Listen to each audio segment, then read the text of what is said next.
Hi everyone, this is Sanjana from Tuteways, and in this video we're going to talk about few basics of punctuation. We're all familiar with full stops, exclamation marks, and question marks. Let us quickly revise where and when to use them. So basically, the end of a sentence can either be done with a full stop, an exclamation mark, or a question mark. And how and will I end or which punctuation mark will I use depends on the kind of sentence there is. So I have four kinds of sentences. If I make a simple statement, Sam finished his homework. Tom loves to play Roblox. These kind of sentences, which are simple statements, are called declarative sentences and they always end with a full stop. My next kind is when I'm asking a question. How are you? What time will the train arrive? And we all know that all my questions end with a question mark. And these kinds of sentences are called interrogative sentences. Sentences where I am expressing my emotions or when with words I want to put some strong emphasis, I always use my exclamation mark. Wow! Hi! I love it. Oh no, he lost. These kinds of sentences are called exclamatory sentences and they involve a lot of strong emphasis or expression. The last kind is when I am giving orders or making requests. Now, depending on the tone in which I am making the order, I will end it either with a full stop, please lock the door, or with an exclamation mark, lock the door. And these kinds of sentences are called imperative sentences.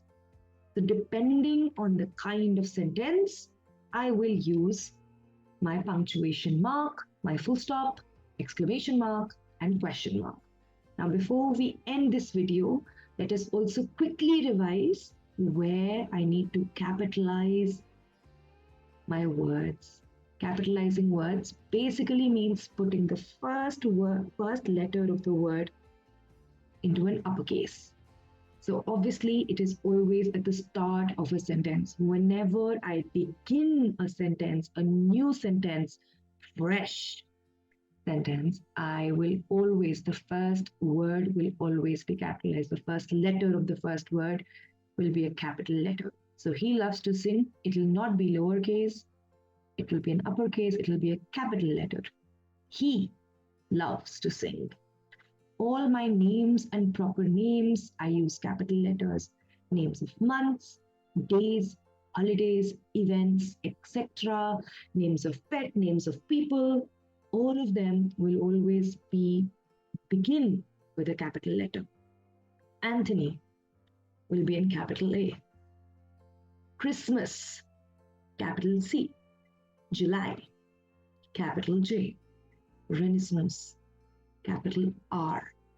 So all my names, capital letters. The next part is direction and family relation. So direction and family relation, like we learned with names, we will always use capital letter. So when they're used as names, like for example, North Avenue, name of a street, I will use a capital letter. However, if they are used as proper direction or as proper family relationship, then I will not capitalize them.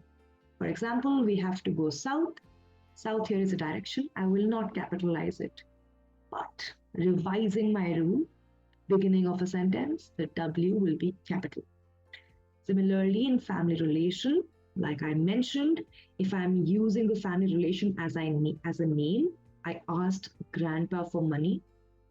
Here it is a name. Grandpa, the G will be capital.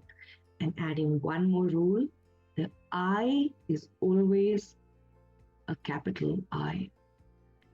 My grandpa loves strawberry. Here I am showing that grandpa is my family member. My grandpa, many of my family members, but I'm talking about my grandpa here.